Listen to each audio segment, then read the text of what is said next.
Ja, jaz sem v tej nerodni vlogi, da bom tako moderator, kot tudi eden od nastopajočih, ampak mislim, da ne bo preveč neprijetno. Najprej hvala v imenu vseh nas treh, da ste prišli danes v precej velikem številu, v tako zelo slabem vremenu. Mi bomo danes govorili, kot je bilo že napovedano, o Ellen Maxine Wood, seveda najbolj o njeni knjigi, o državljanov do gospode in o njenem pristopu k preučevanju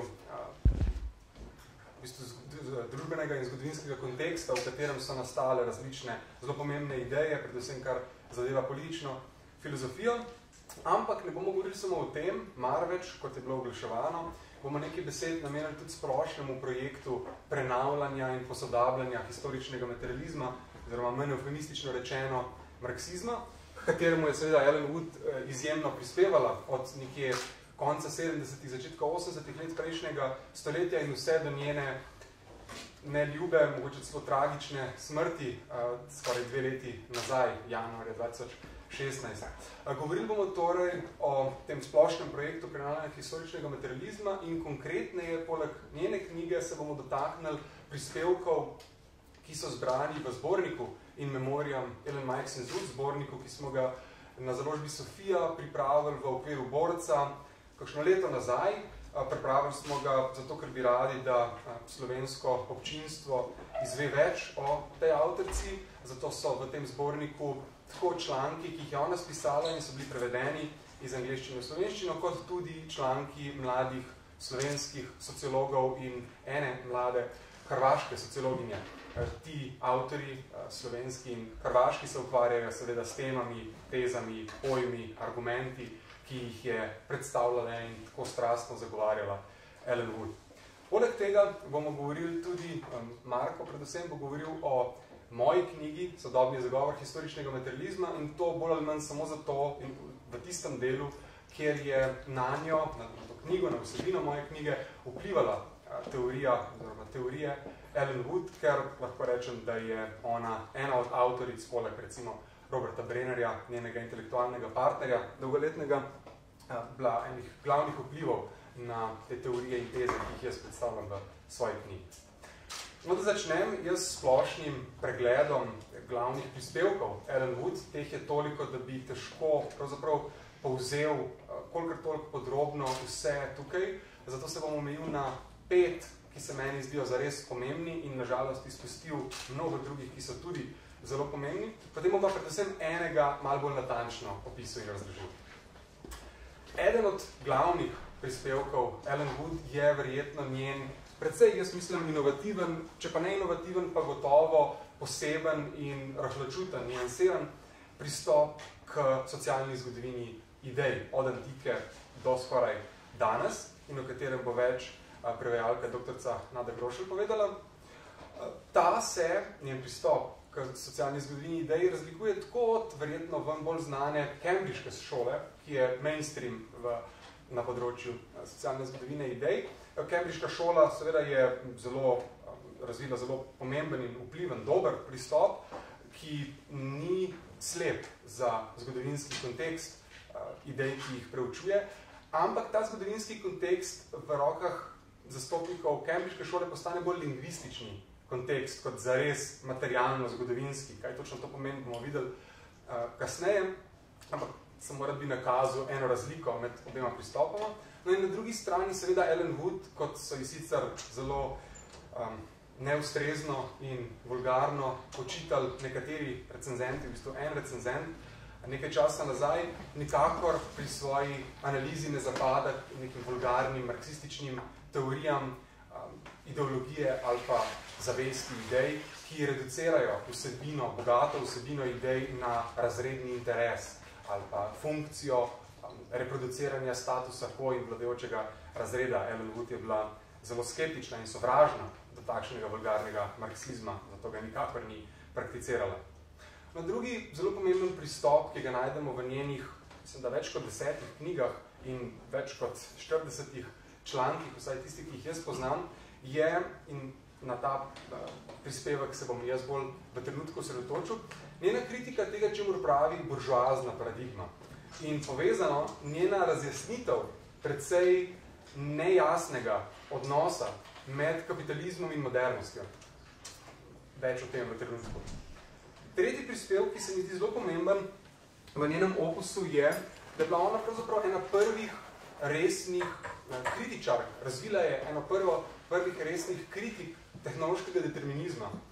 Bolj natančno, klasične teorije zgodovine, ki jo je ponudil marksizem, ki jo je ponujal vse do 70-80 let prejšnjega stoletja in ki je temeljila ta klasična marksistična teorija zgodovine na ideji tehnološkega determinizma. To je grobo rečeno princip, da zgodovino poganja iz enega obdobja k drugemu naravni interes, ki naj bi ga imeli ljudje potem, da razvijajo tehnologijo, da razvijajo produktivne sile, če uporabimo marksistični žargon.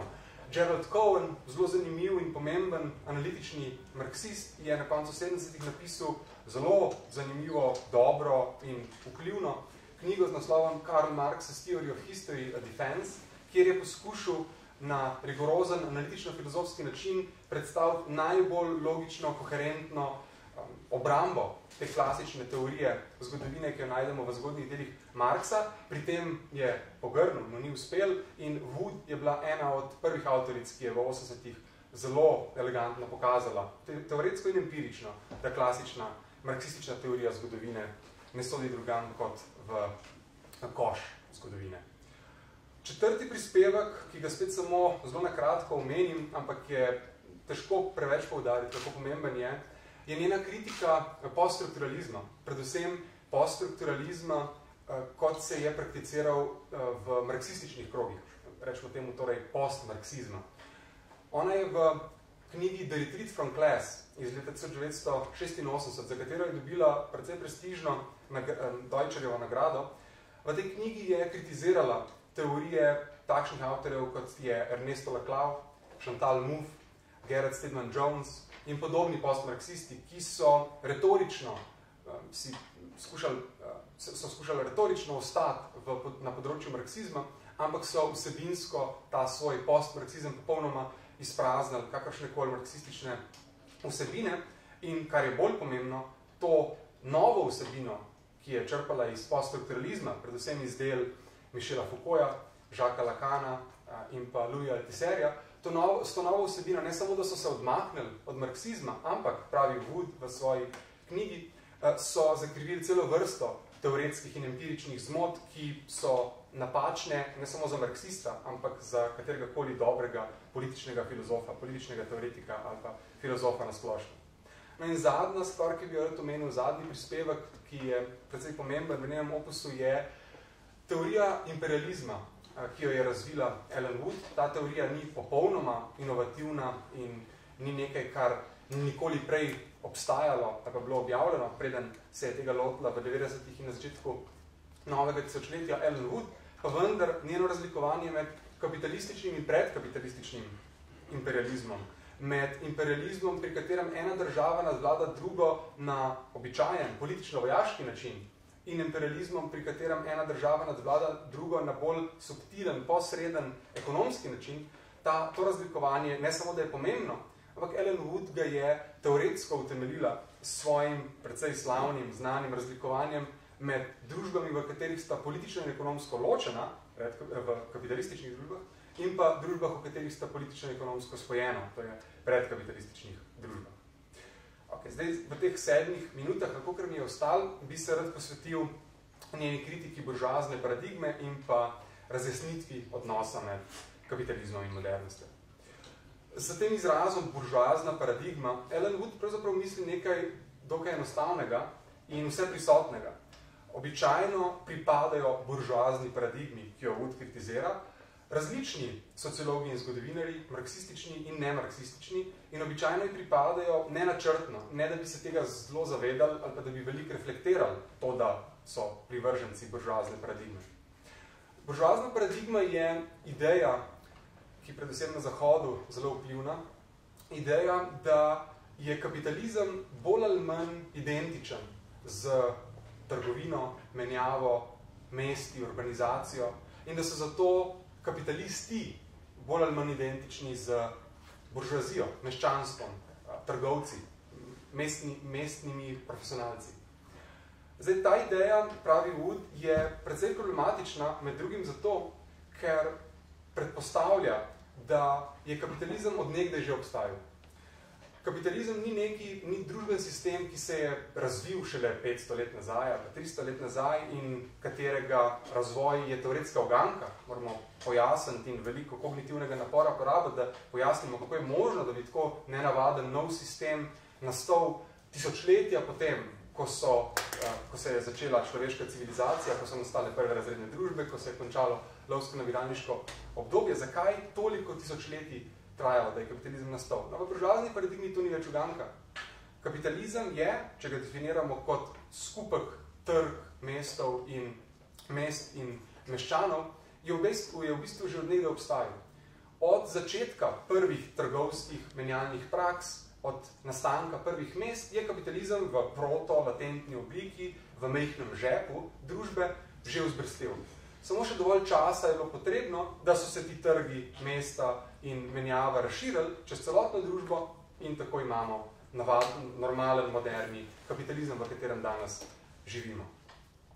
No, Wood nasprotuje temu tako empirično kot teoretsko. Teoretsko pravi, da pravzaprav je kapitalizem sistem, ki proizvaja ene zelo zanimive makrorazvojne vzorce, vsaj na gospodarski ravni, ki so, recimo, če izpostavljam samo 3, sistematično razvijanje tehnologije, skokovito naraščanje produktivnosti dela in BDP-ja na prebivalca in pa sistematična specializacija dela.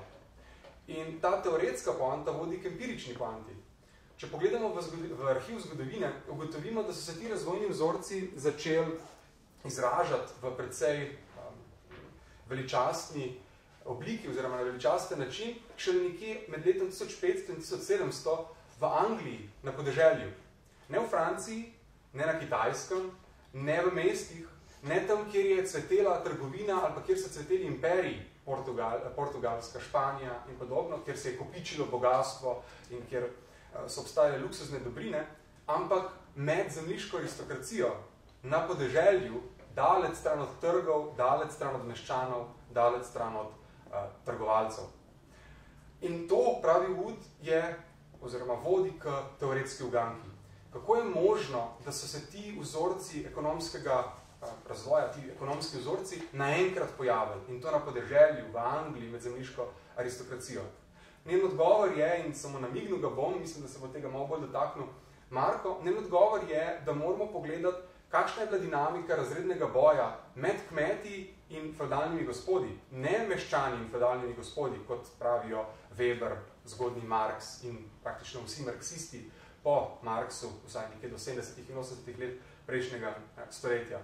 Ko umestimo razredni boj na angleškem podeželju med kmeti in zemljiško aristokracijo v luč splošne feudalne krize, maltusovske lakote, kuge in pa spreminjajočih se razmeri moči med obema razredoma, lahko ugotovimo, da je pravzaprav kapitalizem prvič v Angliji, odkoder se je kasneje v stoletjih razširil po celem svetu, nastal kot nenačrtovana in precej naključna, presenetljiva, neverjetna posledica načina, na katerega so zemljiški gospodi želeli ohraniti svojo zemljiško, aristokratsko, feudalno strukturo oblasti in so po naključju, po nesreči izumeli kapitalizem v teh novih kriznih razmerah v 14. in 15. stoletju na angleškem podeželju.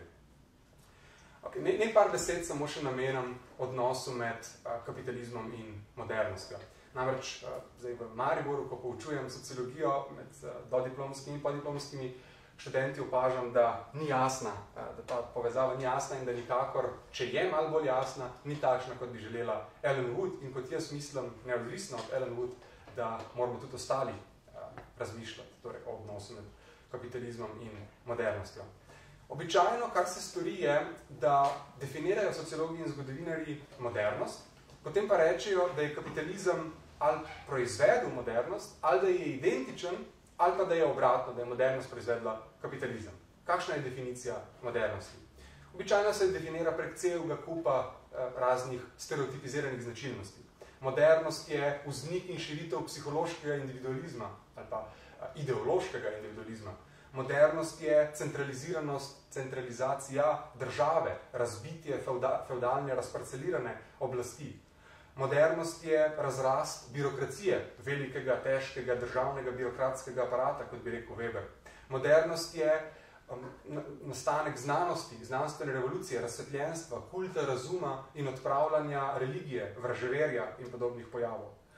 Modernost je nastanek in širjenje tehnologije, modernost je industrijska revolucija in tako naprej, se si predstavljate.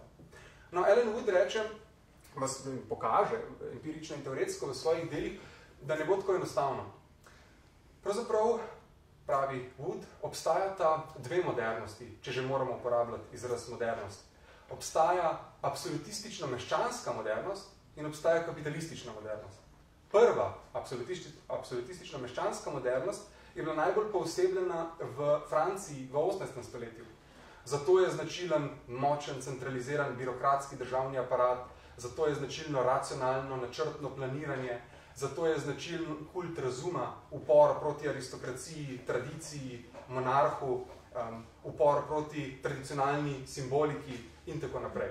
To je ta stereotipna modernost. Zato modernost, pravi Wood, je značilen predkapitalistični zgodovinski kontekst. To je ena oblika, absolutistična, meščanska oblika modernosti.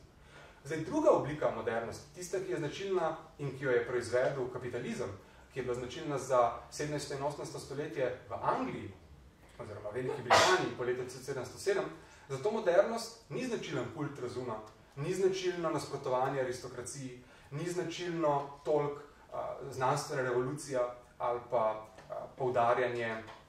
poudarjanje pomena razuma proti vraževerju, marveč veliko bolj ekonomska produktivnost, industrijska revolucija, tehnološki razvoj, mala država, ne birokratizirana država, za razliko od francoske absolutistične, ampak izrazito neosebna država, v kateri aristokracija nima privilegijev, davčnih privilegijev, v kateri aristokracija ni zato, da postopa po Versaju, po vrtovih v Versaju in črpa davke neproduktivno, marveč v kateri, torej tej neosebni, angleški, moderni, kapitalistični državi, je aristokracija ključen glavni del države in aristokracija tista, ki državo financira, ne tista, ki parazitira na državi.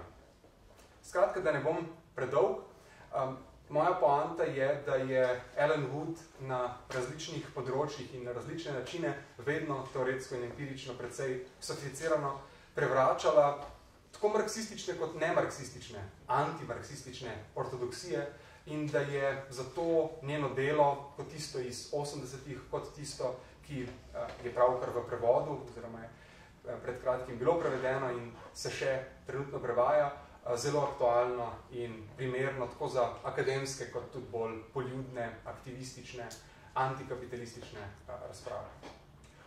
Toliko z moje strani, zdaj pa jaz predal besedo najprej kolegici, doktorci Nadi Grošelj, potem pa še Marko. Ja, lepo pozdravljeni. Torej, jaz moram za začetek povedati, da jaz nisem zgodovinar in tudi ne sociolog. Pravzaprav zato seveda ne znam umeščati dela Ellen Wood v tak širok kontekst, kakor moja sogovornika tukaj. Jaz sem v bistvu anglist in latinist in ravno zaradi te klasične filologije, zaradi latinistike, so me pravzaprav povabili k temu projektu. Namreč v prvem delu, ki je že izšel v slovenščini, to je ta od državljanov do gospode. Tukaj je dejansko več kot polovica knjige, če pogledamo, tale del je antika, tale del je potem pa srednji vek. Ne? Se pravi, se vidi, tukaj je res velik poudarek na antiki, na grških in rimskih mislecih, potem tudi recimo na teoloških mislecih, ko je nastopilo krščanstvo. In zaradi tega sem se nekako jaz pridružila temu projektu. Moram pa seveda povedati, da je bila ta knjiga zame zelo, zelo izobraževalna in tudi zato je zanimiva zame, ker se seveda pri klasični filologiji tudi ukvarjamo z zgodovino. Recimo pri angleščini se nismo, pri angleščini smo pač zgodovino pustili popolnoma vnemar, ampak pri klasični filologiji pa je bila zgodovina Stare Grčije in Starega Rima obvezni predmet. In seveda razni ti teksti se obravnavajo tudi v normalnem kurikulumu in je potem zelo zanimivo bilo zame, kot za recimo klasičnega filologa videti, kako so ti teksti, ki smo jih mi navajeni obravnavati pač z neke določene perspektive, kako so ti teksti tukaj, recimo Platonova država in zakoni, ali pa Aristotelova politika, ali pa konec koncev Avguštin, kako je to tukaj predstavljeno in analizirano z enega povsem drugega zornega kota. In to mislim, da je tudi ena značilnost teh knjig, te knjige in tudi naslednje, ki apelira pravzaprav na vsakega posameznika, ki tudi ni nujno zgodovinar ali sociolog, ampak se je navajen soočati s temi vprašanji, s temi temami na nekoliko drugačne, mogoče bolj na literarno-zgodovinske načine ali pa na neke bolj šolske zgodovinske načine. No, torej ta knjiga, ki je že izšla, to je socialna zgodovina od državljanov do gospode, socialna zgodovina zahodne politične misli od antike do srednjega veka.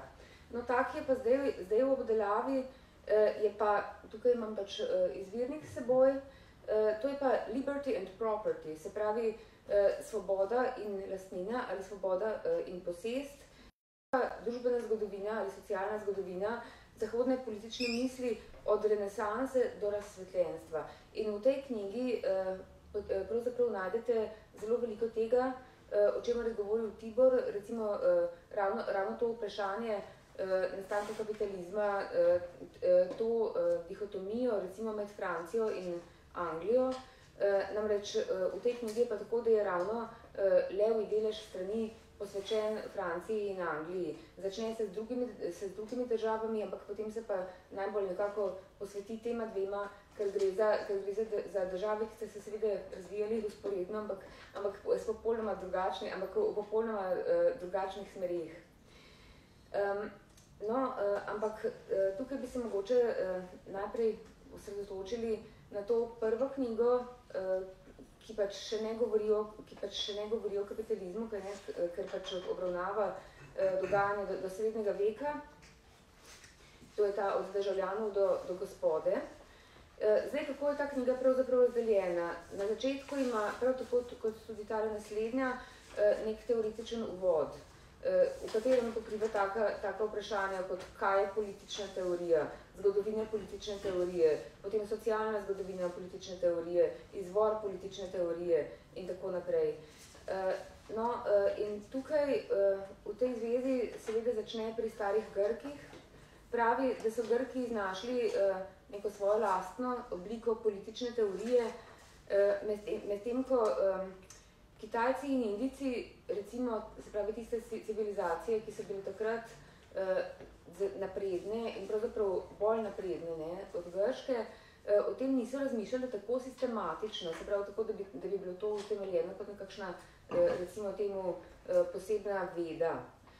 In ker so me opozorili, da je danes tukaj zelo dobro zastopana sinologija, sem poiskala pač tukaj na začetku to, kar pravi o Kitajcih. Pravi,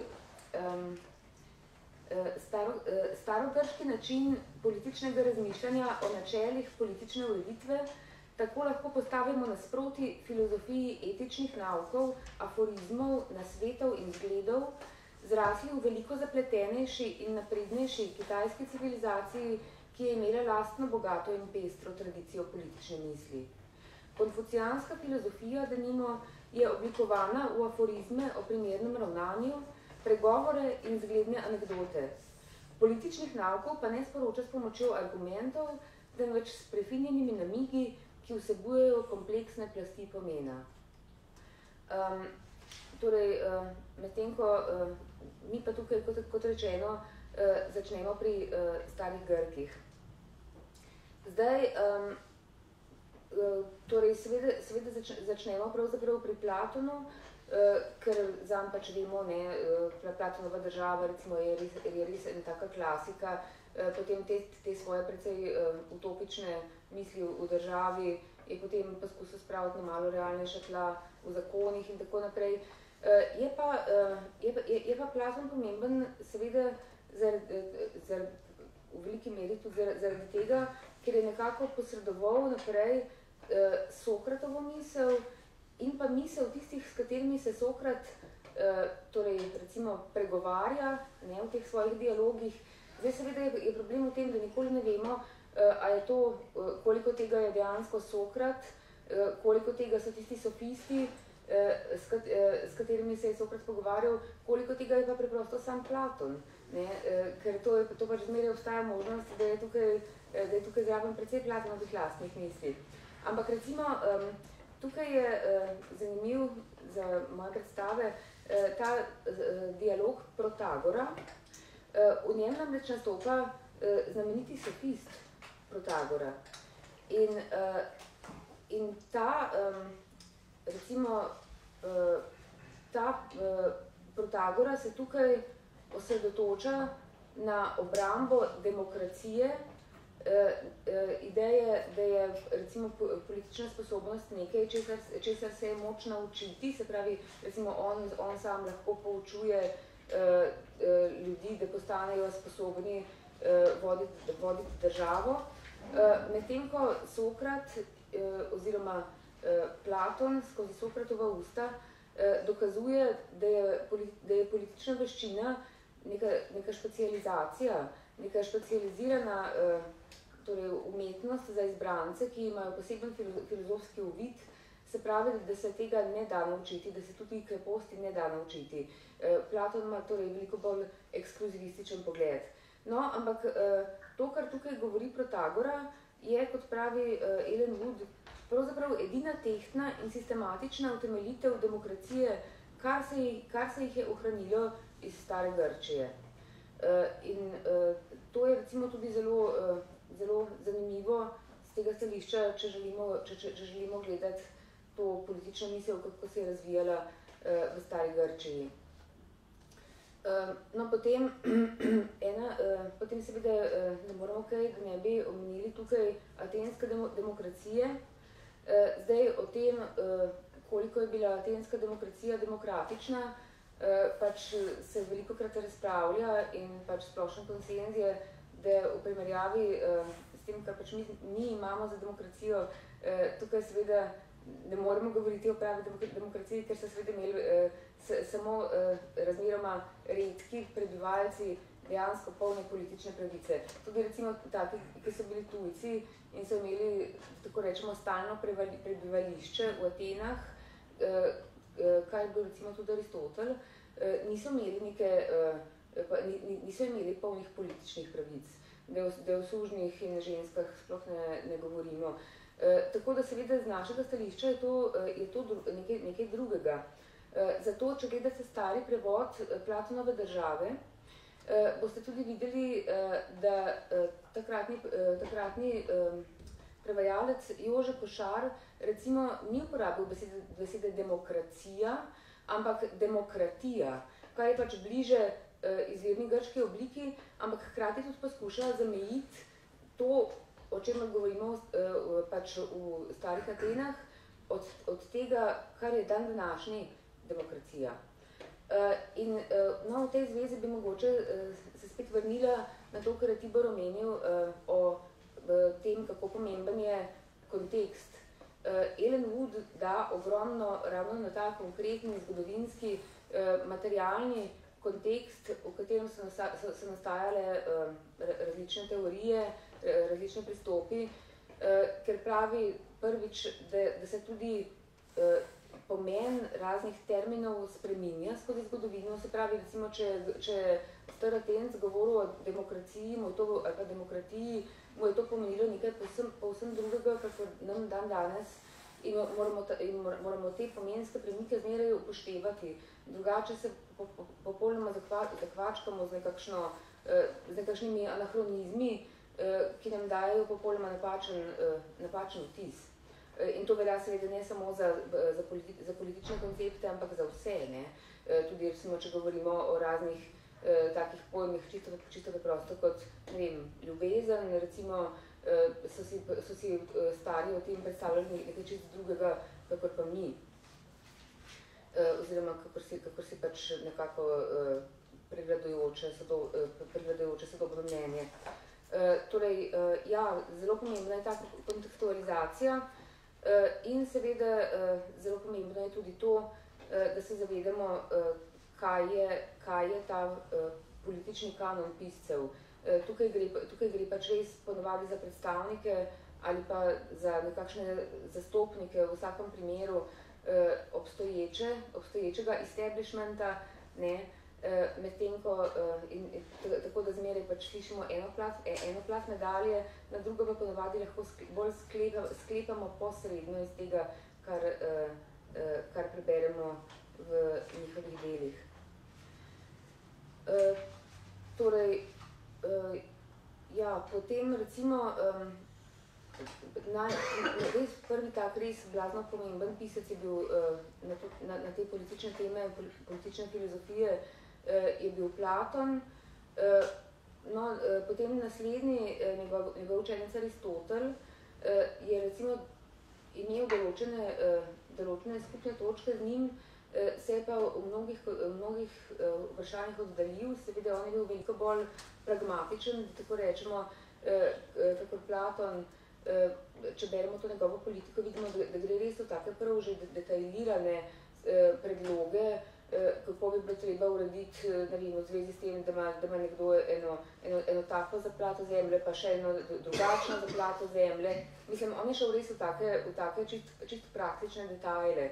In tudi to je pač ena značilnost vseh teh mislecev, ki jih obravnava Ellen Wood v zgodovini, da pač vsi nekako analizirajo sedanje stanje in potem razmišljajo, kaj bi bilo treba narediti, s tem, da nekateri govorijo res o idealni državi, pač res zelo hipotetično, kot recimo Platon, drugi seveda govorijo pa o zelo konkretnih, čisto stvarnih predlogih, v smislu, tamle je, ne vem, tamle je ena cesta pokvarjena, jo moramo zaklikati, v tem smislu, ne. No,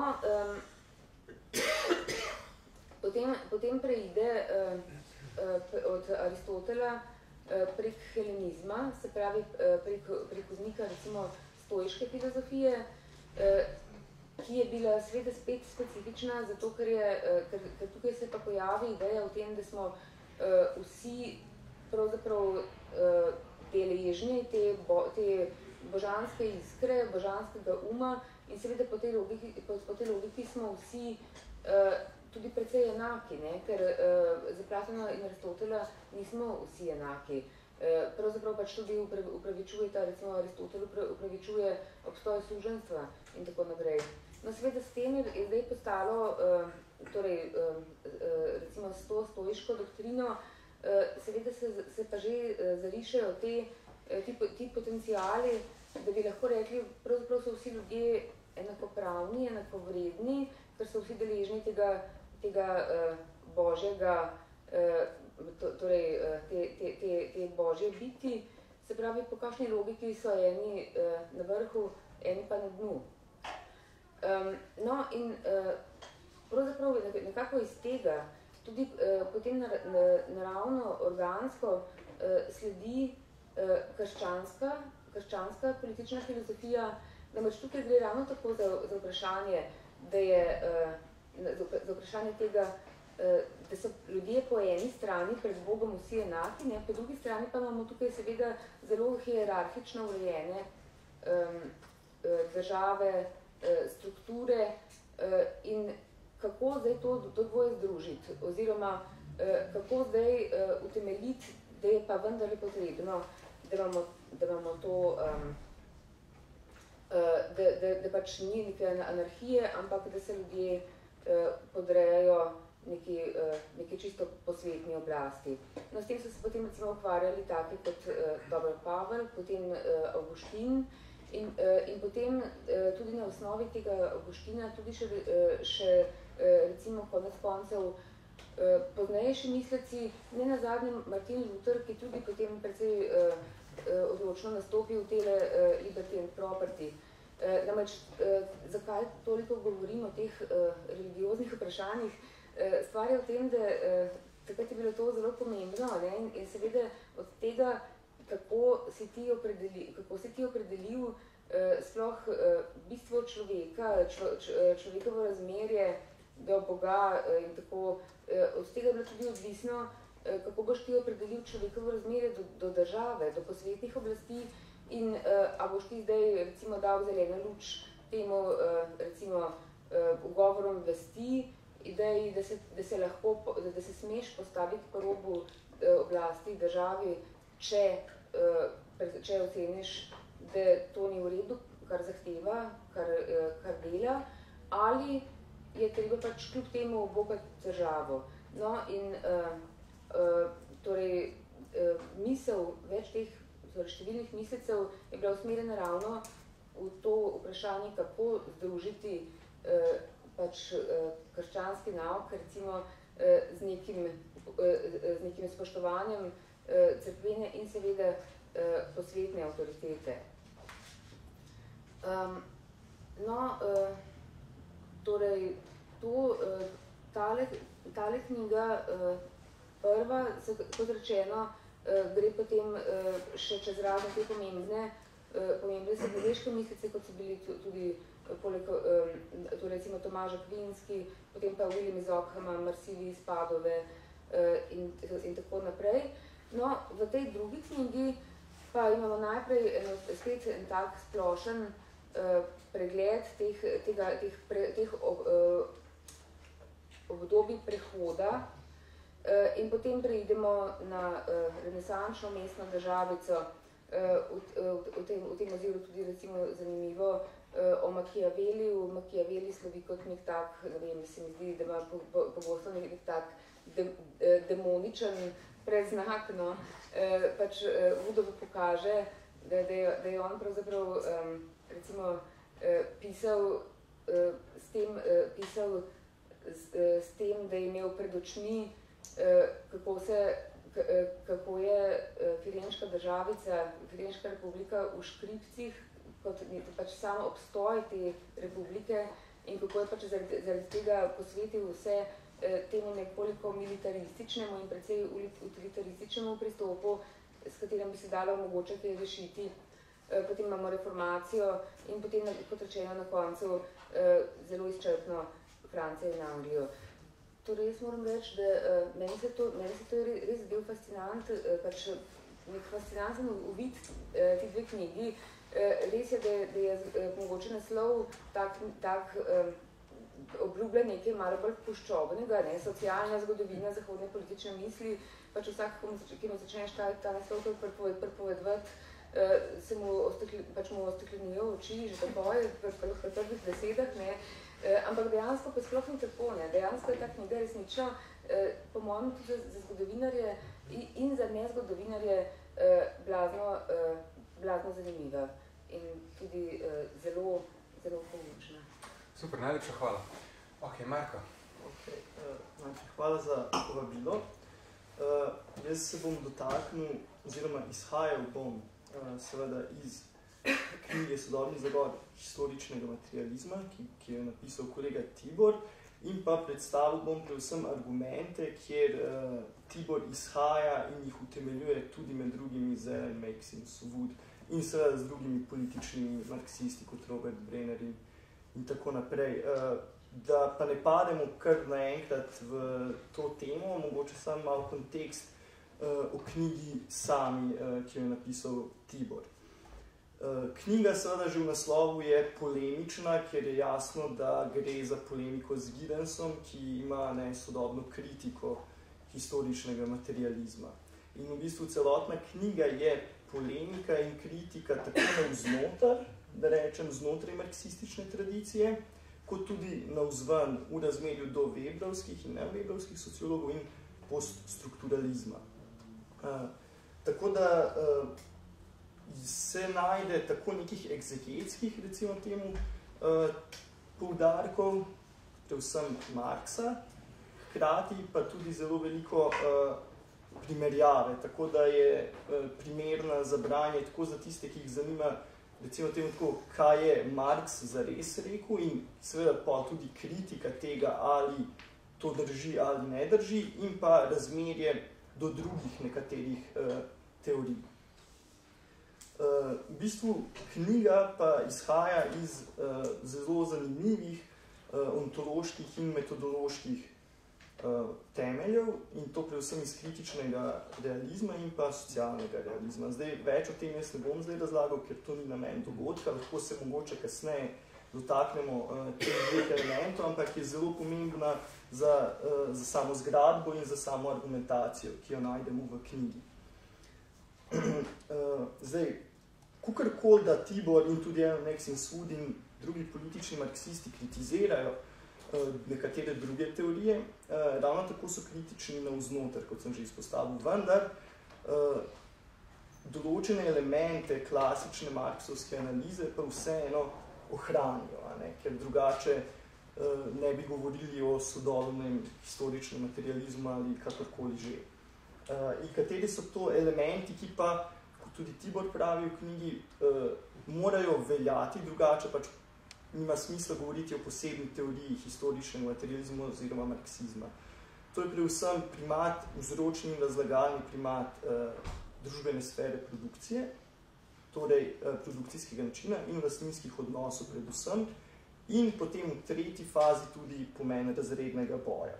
In ta neka triada, predvsem pa to prvo dvoje, ki sem jih naštel, so temelj sodobnega historičnega materializma, tako kot ga je recimo utemeljevala Max in Swood, kot tudi iz katerega tudi izhaja in ga na nek način dopolnjuje in nadgrajuje deloma Tibor.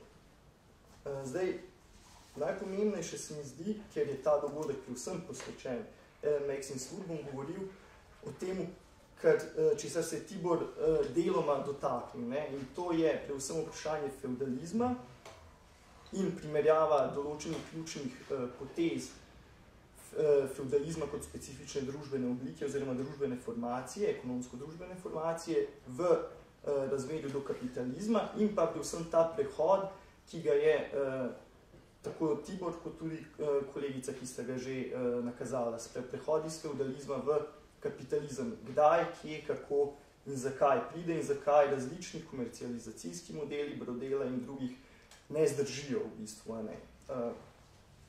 In seveda, predvsem pa celotna zgodba teče seveda okrog teh treh ključnih elementov tez historičnega materializma, to je pa primat ekonomije, pomembnost lastninskih odnosov in pa razredni boj.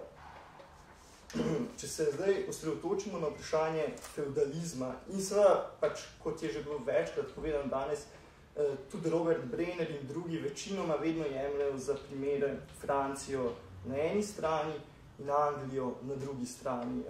Zaradi tega, ker nekako imamo dva popolnoma različna razvoja dogodkov, s čem pade tudi vodo ta neka diamatovska teleologija v bistvu, ki ne zdrži.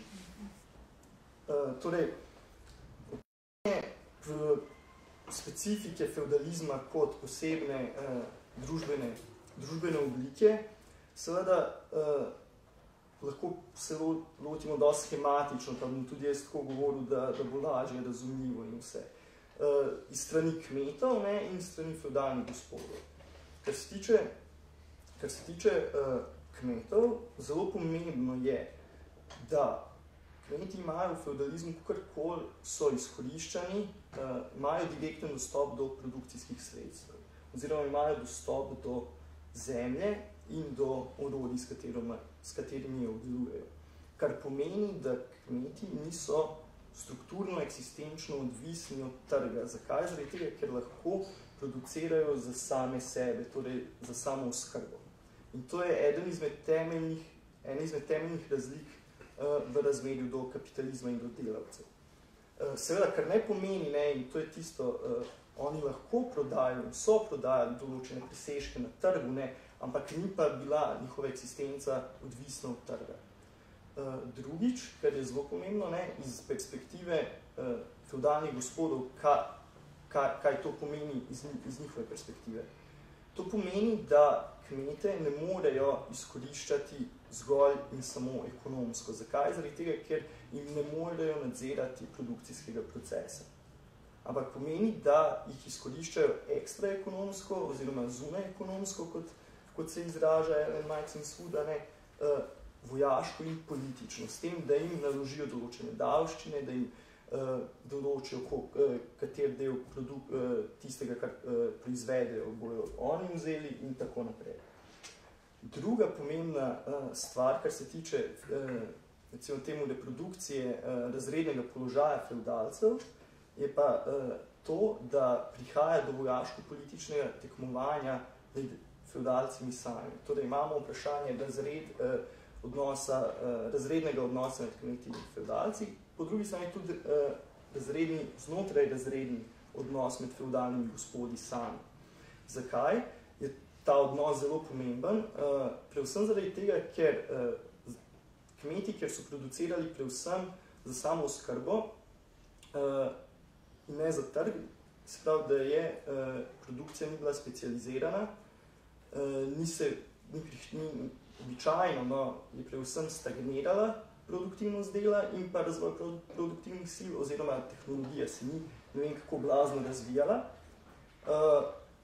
Hkrati, poleg tega so bile zelo pogoste določene demografske krize, maltuzovske imamo bolezni, imamo zelo veliko lakote, tudi zaradi tega, ker pač je produktivnost dela stagnirala, hkrati se pa je zelo večala število prebivalcev. In iz tega izhajajoč, če želijo fevdalni gospodje ohraniti svoj, da rečem, izkoriščevalski položaj, to pomeni, da morajo pridobiti več zemlje in pa več kmetov si podrediti. Zakaj? Zaradi tega, ker vse tisto, kar sem prej omenil, producira tudi dohodkovne krize. Ker če kmeti začnejo množično umirati, oziroma če jih je več, se pravi, da prihaja do kriz in da določen del dohodka njim izpade, kar pomeni, da je njihov razredni položaj do določene mere ogrožen. Na takšen način v bistvu prihaja do kopičenja oziroma akumulacije vojaških političnih sredstev, kar pomeni tudi, da imamo zametke iz te akumulacije določenih feudalnih državic, ki nekje pozneje preraste v absolutistične monarhije, kot v Franciji. To pomeni, da imamo zelo veliko vojskovanja, ki je povezano z lastninskimi odnosi predvsem, kot trdi tudi Maxence Wood, in ni produkt neke inherentne nagnjenosti vojskovanju in zlobi ljudi, kot trdijo določeni drugi sociologi in politologi oziroma tudi zgodovinarji. In seveda to pomeni, da imamo te neke krize, ki se dogajajo, ki so pa demografske, maltusovske in pa dohodkovne krize. Zdaj, če primerjamo to s kapitalizmom in zakaj so zadeve drugačne v kapitalizmu. V kapitalizmu načeloma, seveda zdaj to so neki Weberovski idealni tipi, obstaja predvsem delavci so popolnoma razlaščeni. In to je značilnost kapitalizma. Nimajo produkcijskih sredstev, ne nadzirajo jih in nimajo jih v svoji lasti. In če želijo dejansko eksistenčno preživeti, to pomeni, da morajo dejansko na trgu prodati svojo delovno zmožnost, delovno silo v zameno za mesto. In se pravi, da zaradi tega to je ključna razlika, se pravi, kmetje niso eksistenčno odvisni od trga, medtem ko pa delavci so. Drugič, kaj to implicira za strategije, recimo temu kapitalistov, to implicira predvsem to, da se delavci so izkoriščani, ampak ekonomsko, bolj neosebno, imamo nevidno roko trga, če se malo sarkastičen, ki ureja zadeve. Seveda od zadaj stoji tudi kapitalistična država, ampak to ni orodje, ni ta osebni odnos dominacije, ampak vse je v ospredju ekonomsko izkoriščenje. Po drugi strani to tudi pomeni, da kapitalisti med sabo, znotraj razreda, tekmujejo na trgu in se ne vojskujejo več, oziroma načeloma ne. Vemo, kakšne imamo takšne in drugačne imperialne in neimperialne pohode, ampak načeloma, zaradi seveda tudi interesov kapitala, ampak načeloma kapitalisti tekmujejo na trgu. In to je ključna razlika. In kaj to pomeni? Zaradi tega prihaja predvsem do specializacije produkcije. Po eni strani imamo skokovito naraščanje produktivnosti dela, strahovit razvoj tehnologije, to je tisto, kar je dejansko značilnost kapitalizma, kar je že Tibor omenil. Imamo seveda potem določene krize, ki so posledica zdaj pač hiperakumulacije, hiperprodukcije, tendenčni pad profitne mere in tako naprej. In to so pač ti cikli. In to je v bistvu poanta Ellen Meiksins-Wood in tudi Tibor je v svoji knjigi, da na tej ravni moramo razlikovati te dve družbeni obliki, te dve družbeni formaciji.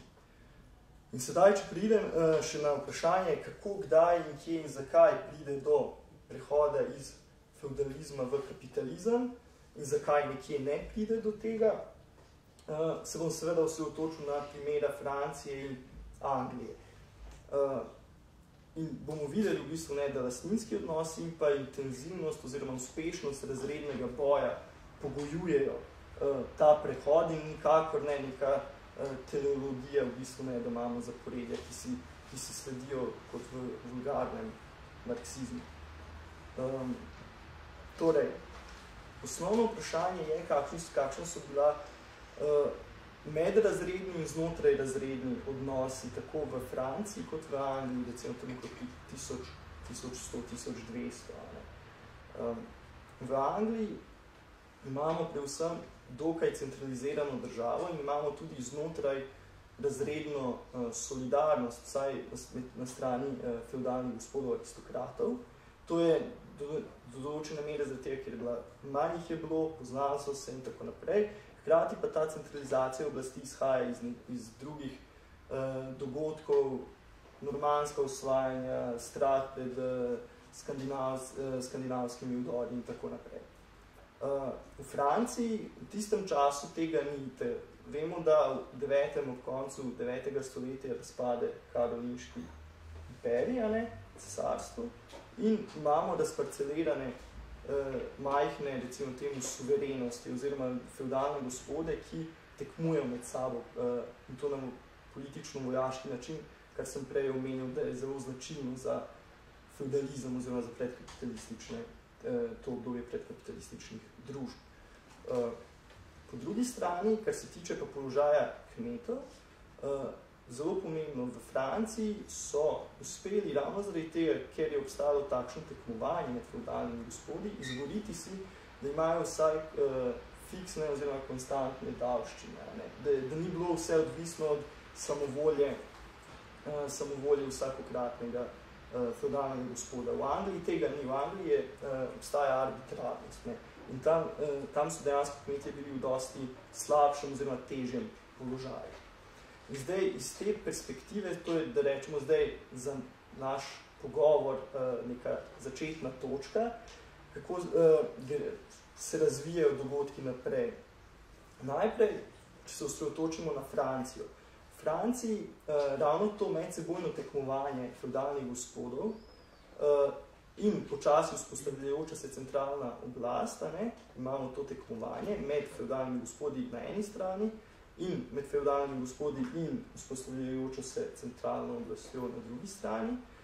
Kmetje uspejo izkoristiti ta spopad in razbijo tlačanstvo že v 13. stoletju. V Angliji je to šele v 15. stoletju, formalno pa šele v začetku 16. stoletja, formalno pravno v Angliji. In iz tega izhajajoč v bistvu, če se vrnem k Franciji, pridobijo dejansko tudi določeno lastnino nad zemljo. Se pravi, da se zdi, da bo ta feudalizem odpravljen, ker kmeti dobijo določeno majhne zemljišne poseste, po drugi strani pa iz tega spopada med feudalnimi gospodi začne nastajati centralizirana oblast. In feudalni gospodje, ker seveda ne želijo izgubiti svojega izkoriščevalskega položaja, se priklonijo tej centralni oblasti in uspejo v bistvu vegetirati tako na račun države, kot na račun kmetov. In iz tega, potem to je recimo tam neko 14. stoletje, potem pa konc 15. in potem predvsem 16. 17. stoletje naprej, pa imamo razvoj absolutizma, kjer država dejansko postane absolutni feudalni gospod, če lahko tako rečemo, črpa davke in dejansko je ključno vprašanje razrednega boja v Franciji v 18. stoletju, vprašanje davkov. Kmeti pa pač ostanejo, seveda nimajo interesa razvijati produkcije, nimajo interesa višati produktivnost svojega dela, zaradi tega, ker vseeno, morajo plačevati davki in tako naprej, ampak so do določene mere lahko samozadostni. In ne pride do teh tendenc, ki so značilne za kapitalizem, sprav razvoj tehnologije, višanje produktivnosti dela in tako naprej. Seveda potem imamo tiste zgodovinarje, ki trdijo, da vse je že v Franciji v 16. stoletju prišlo do kapitalizma. Ellen Marx trdi, da se je to zgodilo šele v času Napoleona in po napoleonskih vojnah. Kar se pa tiče Anglije, seveda, kot rečeno, imamo pa popolnoma drugačen razvoj. Medtem, ko v Franciji začne nastajati absolutistična monarhija, v Angliji imamo nastanek agrarnega kapitalizma, ki seveda ni povezan s trgovino, s trgovanjem in tako naprej, ampak predvsem z lastninskimi odnosi in pa s produkcijskimi odnosi na podeželju v Angliji, v tem konkretnem primeru. Tlačanstvo je, kot rečeno, razbito še v 15. stoletju. Zakaj? Tibor je tudi že namignil. Imamo demografsko krizo, imamo dohodkovno krizo in tako naprej.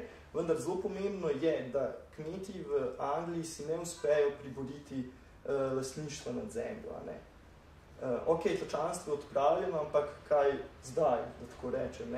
Po drugi strani pa seveda ni prihajalo do trenj med monarhijo in feudalnimi gospodi, ker kot rečeno, so že skozi stoletja zelo dokaj lepo shajali. In to so pa lahko izkoristili v Franciji, da so pridobili zemljo.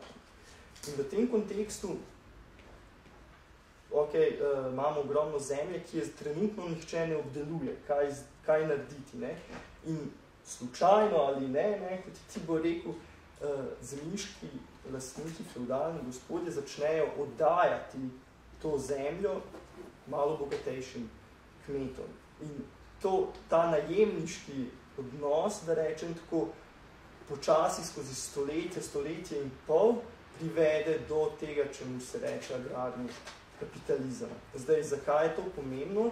Zaradi tega, ker predvsem tako cena najema zemlje, kot tudi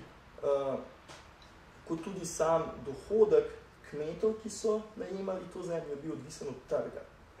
Torej, tako feudalni gospodje so dali zemljo po tržni ceni, po drugi strani so pa tudi ti kmeti, ki so najeli to zemljo, seveda producirali za trg. Zaradi tega, ker so bila ogromna zemljiška, to so bile ogromne posesti, in tam je prihajalo do specializacije produkcije, do seveda vsak, ki ima interes, da je ta produkcija čim bolj učinkovita, da je produktivnost čim večja, da bi lahko zaslužili čim več, zaradi tega, da lahko plačajo čedalje višje najemnine, kot tudi, da lahko preskrbijo sebe in počasi začne nastajati tudi ta mezdni odnos, kjer se dejansko najema tudi zaposluje druge kmete za delo na tej zemlji. In v tem kontekstu, po razlagi Ellen Marx in Wood, Brennerja in tako naprej, v bistvu je v Angliji na podeželju v tem kontekstu potrebno iskati začetke kapitalizma. Tako da mogoče Super. tlele tukaj zaključim. Ja, hvala, Marko. Postavil sem te zato, ker smo že nekaj časa govorili, ampak super razlaga in še en prispevek k temu, kar je prispevala, oziroma opis prispevka Ellen Maxine-Wood prek moje knjige. Zdaj imamo verjetno vsaj še, če niste preveč zdolgočaseni postali, kakšnih 20 minut, 25 minut časa, če bi kdo rad karkoli dodal, komentiral ali pa vprašal, ni treba, da samo vprašate, lahko komentirate, bomo potem videli, kako se stvari razvijajo. Ja. Hvala lepa, jaz sem Jana Rošker, profesorica sinologije in kot vidite, danes tudi večina občinstva nekako iz naše stroke. To pa zaradi tega, ker sem želela svojim študentkam in študentom predstaviti na nek način tudi komparatističen pristop do socialne zgodovine in mislim, da zaradi tega je potrebno tudi zanje pridobiti oziroma se na nek način soočiti s vprašanje, ki na prvi pogled mogoče zadevajo samo tako imenovano zahodno oziroma evropsko socialno zgodovino. V tem kontekstu bi se rada vam, kolegica prevajalka, doktor se upravičujem, zahvalila za lepo predstaviti, da ste na nek način se temu prilagodili, da je velik del občinstva sinološkega in ste prebrali en zelo lep, malo obširnejši citat, ki se tiče v bistvu različnih metodoloških pristopov do sestave političnih teorij.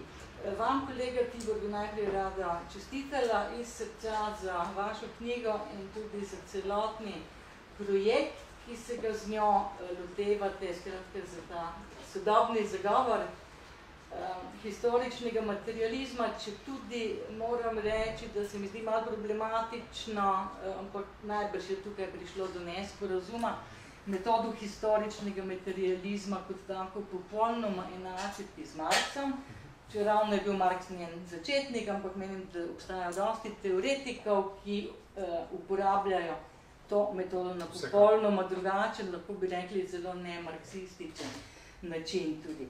Zdaj, kar mene zanima, žal jaz tudi spremljene besede te knjige nisem prebrala in žal kolega Centriha danes on ni prisoten. Zanima me v bistvu prav z tega medkulturnega gledišča, na kakšen način je ona pravzaprav, zdaj sta videla veliko govorila o tem, o različnih niansah, v bistvu glede nastanka kapitalizma, glede razmerja med kapitalizmom in modernostjo. Kar mene tukaj zdaj zanima je, kako Ellen Maxine-Wood pravzaprav na teoretskem nivoju vidi to razmerje med recimo materialno bazo in idejno nadgradnjo v tem vulgarnem nekoliko smislu pri nastanku kapitalizma. Naprimer, kar je mene mogoče malo zmotilo pri vaši definiciji kapitalizma je, jaz mislim, da nam je vsem jasno, da ni vsaka oblika tržne izmenjave takoj kapitalistična. Našteli ste veliko atributov, višanje BDP-ja, sistematični razvoj tehnologije in tako naprej. Mislim, da so to bolj učinki, pravzaprav kot atributi. In mislim, da kar je zelo pomembno, če želimo definirati kapitalizem, je zelo pomembna komponenta presežne vrednosti in profita. Mislim, da se tu strinjamo, da je to nekaj zelo temeljnega. Moje vprašanje v bistvu v zvezi s tem, na kakšen način ona teoretsko vidi to razmerje med materijo in recimo idejo ali med tehnologijo in administracijo. Ne vem, če poznate, kitajski marksisti so razvili tezo v kitajski socialni zgodovini o tako imenovanih kalčkih kapitalizma. Ne vem, če jo poznate, gre čisto na kratko za to, da je na Kitajskem so bila produkcijska sredstva, torej tehnologija v 10. in 11. stoletju razvita že do take stopnje, da bi v bistvu omogočila industrijsko revolucijo. ne? In s tem začetek kapitalizma. Torej, če bi gledali na to v zelo tem absolutnem materialističnem smislu, bi to moralo zadoščati. Produkcijska sredstva so bila razvita do dovolj visokega nivoja. No, ampak do tega na Kitajskem seveda zaradi drugih političnih in tudi zaradi ekonomskega sistema kot takega ni prišlo. Ne? Zdaj mene zanima, torej, na kakšen način ona pravzaprav vidi pri nastanku kapitalizma ti dve komponente, razvoj tehnologije in ideološke in politične smernice, ki zaključujejo neko družbo. Po drugi strani me zanima, ali mogoče omenja, ali ima kakšno mnenje do koncepta kako to mnogoterne modernosti, multiplied modernity od Hobsbawma. In ali, kako ona pravzaprav vidi modernost kot tako, ali je to nekaj univerzalnega, ali v bistvu je to nek fenomen, ki v sebi vključuje tudi različne kulturne opredeljenosti. Ok, veliko vprašanje je bilo. Ja, se upravičujem. Mislim, da bomo lahko vse na nekaj odgovorili. Jaz sem vsak, ste tudi trg izpostavili, ne? Mark sem tudi v knjigi The Origins of Capitalism, Long Review. Ravno glede vprašanja trga izpostavi razliko med predkapitalističnimi družbami in kapitalistično družbo in pravi, da v predkapitalističnih družbah je trg opcija, market as an opportunity, kot pravi ona, ne? V kapitalizmu pa imamo market as imperative, ne? Imamo strukturno mesto trga, tako, ki uravnava v bistvu te odnose med razredi. Jaz mislim, da to odgovori na večino od vaših vprašanj, če tudi na posreden način. Namreč, Wood, in tukaj mislim, da je res dobra, definira zelo jasno kapitalizem zelo osko in zato je bila veliko kritik deležna, ampak jaz mislim, da zelo jasno in zelo osko in da je to dobro. Bomo videli v trenutku zakaj. Ona pravi, kapitalizem je, grobo rečeno, preživetvena tržna odvisnost. Katerakoli družba, v kateri večina ekonomskih akterjev postane za svoje preživetje na tak ali drugačen način odvisna od trga, ali tako, da so kapitalisti in da morajo stalno konkurirati en drugmu, da ne propadajo, da ne bankrotirajo, ali pa tako, da so delavci, da morajo seveda v službo hoditi in tako preživeti, kakorkoli že, če so ekonomski akterji odvisni za preživetje od trga, imamo kapitalizem. In zdaj se odprejo ta vaša vprašanja. Kaj v družbi, ki postane kapitalistična v tem smislu, kaj se zgodi z kulturo, z ideologijo, kaj se zgodi z tehnologijo in tako naprej. In odgovor glede tehnologije je dokaj enostaven in o tem smo govorili z tistimi vzorci, ki ste jih tudi vi omenili, sistematična specializacija in tako naprej. Wood, Brenner in ostali politični marksisti pokažejo na teoretski ravni, potem pa tudi empirično, da če definiramo kapitalizem kot preživetveno, posplošeno preživetveno tržno odvisnost, bojo vsi ekonomski akterji, tako neposredni proizvajalci kot lastniki, kapitalisti, imeli sistematičen interes in zmožnost, da delujejo na način, ki bo slej kot prej ustvaril industrijsko revolucijo, na način, ki bo stalno višal produktivnost dela, sistematično specializiral proizvodno in tako naprej. Torej, to, kar je Adam Smith mislil, da je nadzgodovinska lastnost, ali pa imate prav, ne atribut, učinek, da je nadzgodovinski učinek družbenih interakcij, to so sistematična specializacija, produktivnost dela in pa naraščanje BDP na prebivalce in pa tehnologija, to pravi Wood in Brenner, je res, ampak ni nadzgodovinsko. To, kar misli Smith, da velja za celotno zgodovino, velja za kapitalizem. Zdaj, kaj točno so tukaj koraki, kako teoretsko pokazati to, da v družbi, kjer so glavni ekonomski akteri preživetveno odvisni od trga, imamo te makrorazvojne vzorce, sistematična specializacija in tako naprej, ni najbolj enostavno narediti. V knjigi kakšnih 15 strani jaz porabim, ne spomnim se, kje točno Wood to teoretizira, ampak Robert Brenner, kjer prikaže, jaz imam to mogoče malo bolj od njega kot od nje, kjer Robert Brenner prikaže te povezave, tečejo strani tudi tam do 40 ali pa 50, tako da o tem bomo težko kaj več zaenkrat rekli, ampak lahko se pa za zaključek dotaknem še vašega vprašanja glede nadstavbe, glede ideologije, kulture in pa tistega v zvezi z množinskimi, multiplimi modernostmi.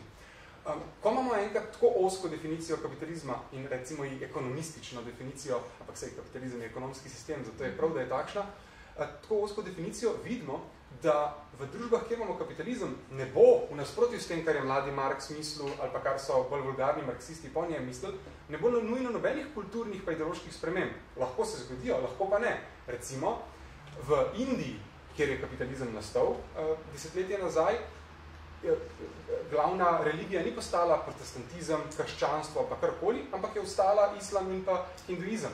Na Kitajskem podobno. Kitajska prevladujoča ideologija vladajočega razreda ali pa kultura je neka anahrona, komunistična mešanica iz časa Mao Tse-tunga in podobno. Tako da, kar ona pokaže je, da, in to je zelo osvobojujoče za marksiste, ki so bili zelo rigidni do nekdaj, do pred par desetletij v zvezi s temi vprašanji, pokaže, da kapitalizem, čeprav, ko nastane, spremeni nekaj stvari, recimo ustvari industrijsko revolucijo, vpliva na državo, tako da država postane neosebna in že kakšna je od takšnih učinkov, pa ne spremeni vsega. Kapitalistične družbe ne spremenijo celotne sfere družbe po vnaprej izdelani predlogi, tako da bi morale danes, ko je kapitalizem povsod po svetu, vse družbe izgledati enako kot Anglija ali pa Francija. Ne. In tukaj pridemo tudi do vašega vprašanja glede več multiplih modernosti. Ellen Wood pravi, seveda, absolutna zmota je, kot je Marx trdil in še kdo po njem, recimo Max Weber, da obstaja ena modernost in da je ta modernost nastala v Evropi in da potem so Kitajci nastali bolj očitno primitivni ali kaj ljudje, podedovali to, kar je angleški francoski genij in podobno izumu. To ona pravi popolna neumnost. Te evropocentrične teorije zgodovine so napačne. Mogoče se je kapitalizem razvil v Angliji prej kot na Kitajskem, ampak to ne kaže niti na primitivnost Kitajcev, prej obratno, niti ne kaže na to, da Kitajci ne morejo biti moderni. Samo ločimo že enkrat modernost od kapitalizma. Nada ste više, tudi ja? Ja, jaz sem tukaj hotel samo nekaj dati eno pripombo obrob, namreč, ko mislim, da ste omenili to, da je Kitajska recimo že ne vem, več 100 let nazaj dejansko na tiste materialne pogoje, ne, da bi lahko prišlo do te industrijske revolucije, pa to, ampak ni iz drugih razlogov. Ne. In recimo nekaj podobnega se spomnim v zvezi pač z neko knjigo o grški tehnologiji, ne, o starogrški tehnologiji, ki sem jo tudi enkrat prevajala.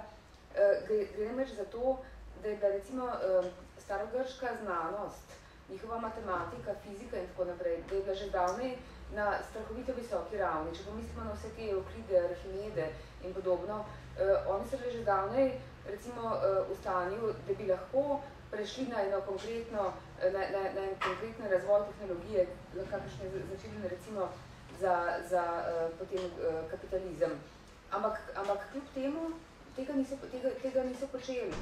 In zakaj ne? Ena stvar je bila to, da je bilo takrat recimo pač v starogrškem svetu, torej v antičnem svetu, je bilo to, da si se ukvarjal s temi izračuni in tako naprej. To je bilo prestižno. Ampak to, da bi pa ti to uporabil, da bi ti to apliciral na praktične stvari, to je bilo pa pravzaprav človeku malo pod častjo. In če to počel, potem je bilo to pač ali tako kot kakšen hobi, ali pa recimo še, ne vem, vesi, da je recimo Arhimed potem si izmišljal neke gromozansko komplicirane in učinkovite oblegovalne oziroma protioblegovalne stroje, ampak to ni bilo, on ni videl v tem nekega svojega, ne vem, nekega svojega življenjskega poslanstva, ampak to je bilo pač tako malo zazraven.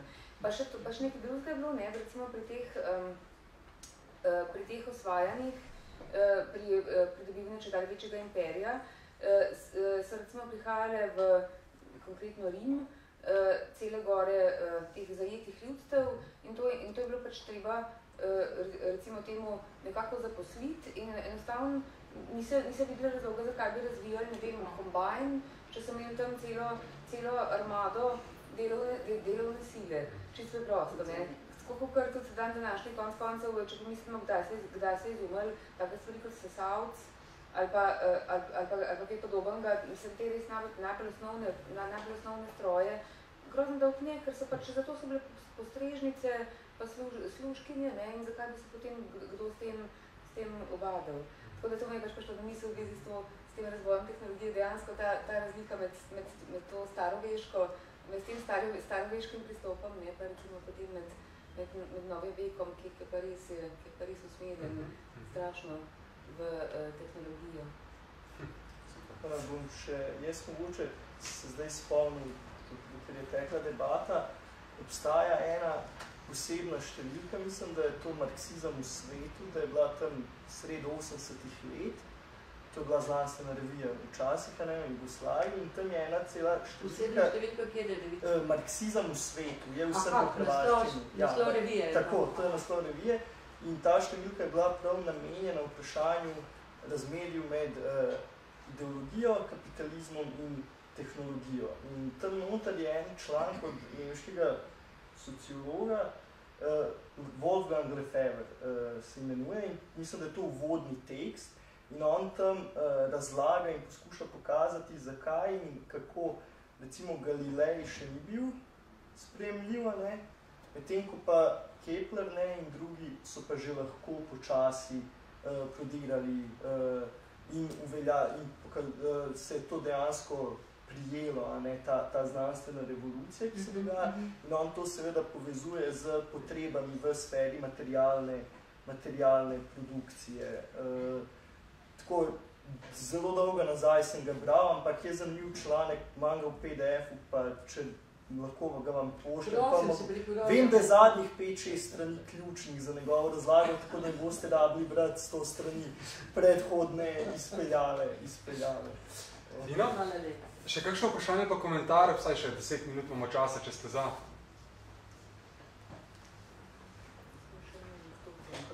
Če pa ne, pa lahko še kakšna anekdota, seveda, ja. No, jaz sem hvala, pri tem se spomnila, ko smo govorili o tem, kako je v Angliji, pravzaprav, torej, kako smo v Franciji vse centralizirano v tem smislu, da je pač obstajala ena določena višja inštanca, eno pravilo, ki je veljalo za vse, medtem ko v Angliji pa ne, v Angliji je bilo pa to vse precej svobodno. In potem sem se spomnila na eno pravzaprav humoristično angleško knjigo, ki pa na svoj način zelo, zelo potrjuje to angleško, pravzaprav to angleško avtonomnost. Namreč pravi, to je bilo napisano tam enkrat pač v začetku 20. stoletja in pravi, če si recimo v Angliji in se pač odločiš, da boš kršil zakon, potem nikoli ne veš, kako jo boš odnesel. Je čisto odvisno od tega, kako bo tisti sodnik razpoložen. Lahko da ti bo dal, ne vem, en mesec zapora, lahko da ti bo dal samo eno mejhno pač globo ali kaj takega. Medtem ko recimo v Nemčiji, to je pa drugače, tam imaš pa zakonik, tam pa enostavno se lahko usedeš in si preučiš tista pravila in si točno preračunaš, koliko te bo stala kakšna zabava. In to recimo tukaj se z povsem drugega zornega kota zelo jasno kaže ta pravzaprav angleška razparceliranost, če tako rečemo, za razliko od kakšne take res bolj centralno vodene države. Kot so bile absolutistične, ja. Torej, se je kdo ogrel za kakšno vprašanje ali komentar? Če ne, pa mislim, da lahko končamo, smo skoraj uro pa pol govorili. Hvala še enkrat vam, profesorca, in seveda vsem, ki ste prišli. Hvala.